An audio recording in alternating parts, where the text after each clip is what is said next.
This is a tutorial on how to use the PA in room 3 here at Card Trick Music. The mixing desk is a Behringer Eurodesk, which is a 24 channel analog mixing desk. You can see the desk here, which is mounted on the wall, and then the power supply is just down here in a rack, and there's also a purple effects unit there on top of that as well.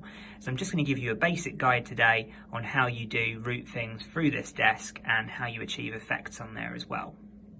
So when you arrive to your rehearsal session, you'll notice there's only a couple of faders up. The fader to channel 1 is up. You'll also notice that that channel is unmuted as it doesn't have an amber light present. That's the channel that a microphone will be plugged into for you.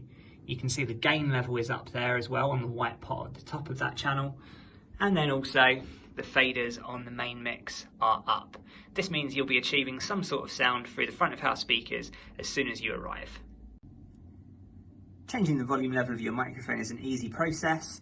Simply go to the fader on the corresponding channel. So if I wanted to raise the volume of channel 1, I'd go to the first fader, move it up or down to enhance or reduce my volume.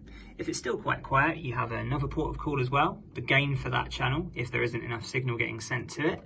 And also you have the main mix that I mentioned earlier on the side, which you can raise or drop accordingly.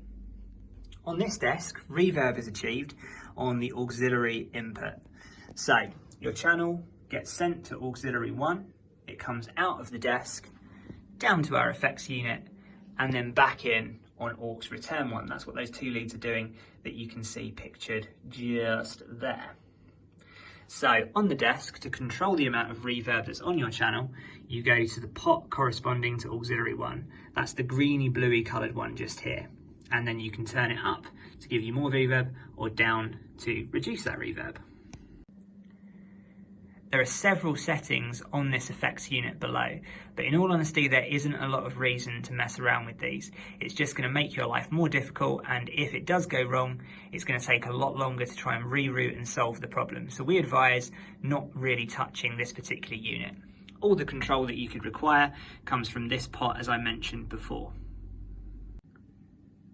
To route another microphone through this desk, you'd simply plug in the XLR to the corresponding channel. So let's say I'm putting it into channel 2.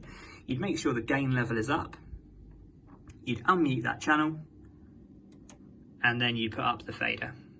Then you'd be achieving sound straight away through the front of house speakers. You could then use the little greeny blue pot here to adjust the amount of reverb on that channel to your suiting.